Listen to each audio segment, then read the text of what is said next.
Everyone, welcome back to my channel. I am Ananya और आज की इस वीडियो में हम बात करेंगे बीएससी नर्सिंग साइकोलॉजी के सभी चैप्टर्स के बारे में।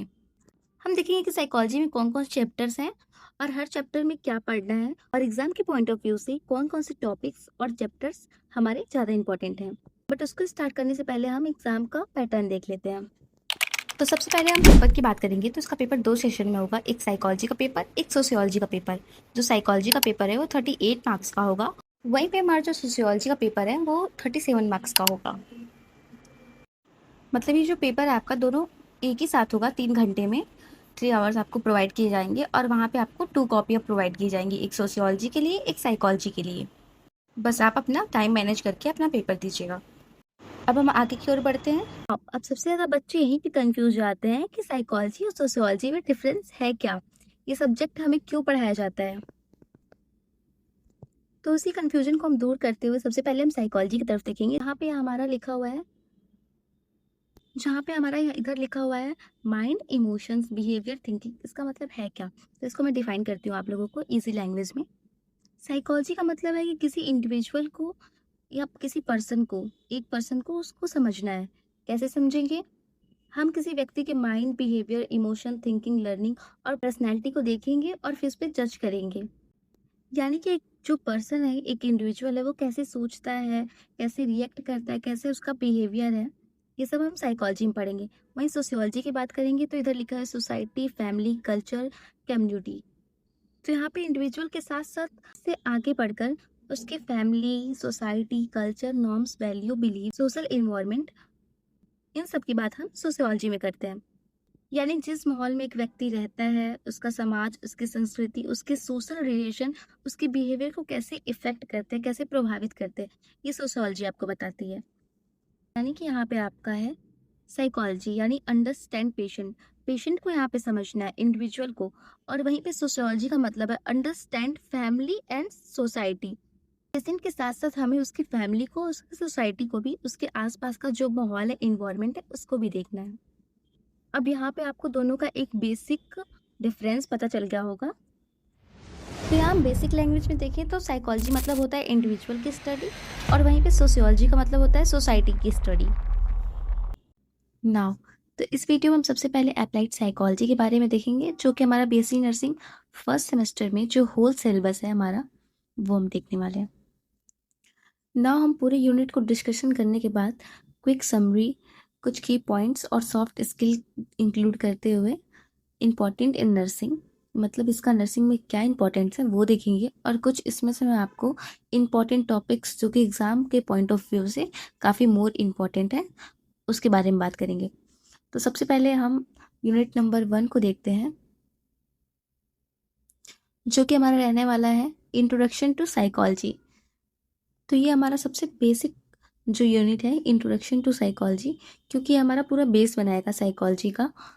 तो इसमें हम ये देखने वाले हैं कि इसका मीनिंग क्या है, स्कोप, ब्रांचेस, मेथड्स और नर्सिंग में इसकी क्या इंपॉर्टेंस है, यानी कि नर्स के लिए साइकोलॉजी क्यों इंपॉर्टेंट है, वो पढ़ेंगे। सेकेंड यूनिट हमारा बायोलॉजिकल बेसिस ऑफ बिहेवियर। इसमें हम brain, body mind relationship, genetics कैसे काम करता है, ये पढ़ेंगे। नाउ थर्ड यूनिट की तरफ देखेंगे, mental health and mental hygiene. ये क्या है हमारा, इसमें हम पढ़ेंगे concept of mental health, mental health के कॉन्सेप्ट को पढ़ेंगे। तो इसमें हम करेक्टरिस्टिक पढ़ेंगे कि जो हमारा पर्सन है वो कैसे मेंटली हेल्दी है। नाउ डिफेंस मैकेनिज्म पढ़ेंगे, फ्रस्ट्रेशन और कॉन्फ्लिक्ट पढ़ेंगे। ये हमारा जो डिफेंस मैकेनिज्म है, मतलब कोई पर्सन जो है, अगर आप पे कोई ब्लेम लगता है तो आप कैसे उसको डिफेंस करेंगे, वो पढ़ेंगे। और फ्रस्ट्रेशन एंड कॉन्फ्लिक्ट जैसे इंपॉर्टेंट टॉपिक पढ़ेंगे। ये हमारा एग्ज़ाम के पॉइंट ऑफ व्यू से काफ़ी मोस्ट इम्पॉर्टेंट टॉपिक में से आता है। चौथी यूनिट है डेवलपमेंट साइकोलॉजी। इसमें इन्फेंसी से लेके ओल्ड एज तक हर स्टेज का बिहेवियर और नर्स का रोल पढ़ाया जाता है। जो हमारा पांचवा यूनिट है पर्सनैलिटी। इसमें पर्सनैलिटी क्या होती है, मीनिंग, टाइप, क्लासिफिकेशन, और इसमें हम पर्सनैलिटी डिसऑर्डर की बेसिक इन्फॉर्मेशन को पढ़ेंगे।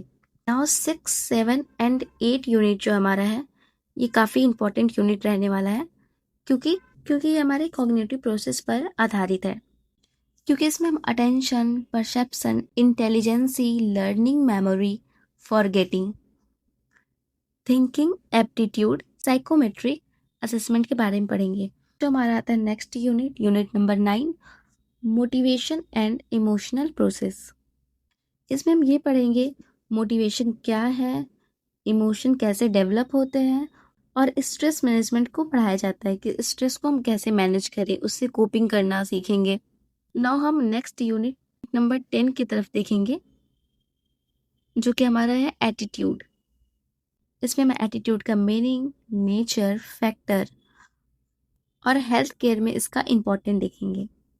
नाउ जो हमारा यूनिट नंबर 11th और 12th है, psychology vulnerable group and psychological needs. इसमें हम वर्नरेबल ग्रुप जैसे children, women, Elder and disabled patient के बारे में पढ़ेंगे। Unit number 12 Maslow need hierarchy theory और साइकोलॉजिकल नीड के बारे में पढ़ाया जाता है। यूनिट नंबर 13 जो कि हमारा साइकोलॉजिकल असेसमेंट एंड टेस्ट है। इसमें हम ये पढ़ेंगे कि साइकोलॉजिकल टेस्ट क्या होता है, नर्स उनका यूज़ कैसे करती हैं, ये सब टॉपिक कवर करेंगे। यूनिट नंबर 14 जो हमारा है role in nurse emotionally sick client, मतलब इसमें हम आइडेंटिफाई करेंगे इमोशनल प्रॉब्लम्स को, यानी कि इमोशनल सिक जो पेशेंट है उसकी care, therapeutic communication and nurse का रोल पढ़ाया जाता है। नाउ हमारे आखिरी के 3 यूनिट हैं, unit number 15, 16 and 17, application of soft skill, self empowerment and women empowerment and role of nurses.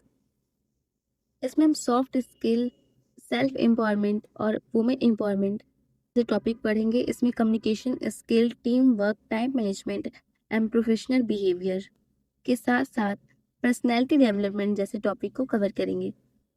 Now ये हमारे टोटल 17 चैप्टर जो हैं यूनिट्स, ये हमारे अप्लाइड साइकोलॉजी में आएंगे। इसमें क्विक समरी की तरफ देखेंगे तो हमारे टोटल जो है 70 यूनिट है। इम्पॉर्टेंट एरियाज की बात करेंगे तो cognitive process, motivation and emotion, personality, soft skill and self empowerment, psychological assessment, ये हमारे जो टॉपिक्स हैं ये काफ़ी मोस्ट इम्पॉर्टेंट है एग्जाम के पॉइंट ऑफ व्यू से। ना हम की कॉग्निटिव प्रोसेस को देखेंगे तो attention, perception, learning, memory, thinking, intelligence and aptitude आता है। वहीं हम सॉफ्ट स्किल की बात करेंगे, communication, team work, time management, stress management and positive attitude. Now important in nursing, यह हमारे लिए नर्सिंग में इम्पॉर्टेंट क्यों है? Helps in understanding patient behaviour, यह हमें हेल्प करता है कि जो पेशेंट का जो बिहेवियर है उसको समझने में। इम्प्रूव कम्युनिकेशन एंड केयर, हमारे जो केयर और जो हमारा कम्युनिकेशन है पेशेंट के बीच को, इसको लेके ये इम्प्रूव करता है। Enhance mental health and wellbeing. Now ये रहा हमारा पूरा अप्लाइड साइकोलॉजी का बीएससी नर्सिंग के टॉपिक। नाउ हम नेक्स्ट वीडियो में सोशियोलॉजी के चैप्टर्स के बारे में और उसके इंपॉर्टेंट टॉपिक्स चैप्टर्स के बारे में बात करेंगे। आज के लिए वीडियो इतना ही। अगर आपको वीडियो पसंद आई हो तो लाइक, शेयर, सब्सक्राइब जरूर करें।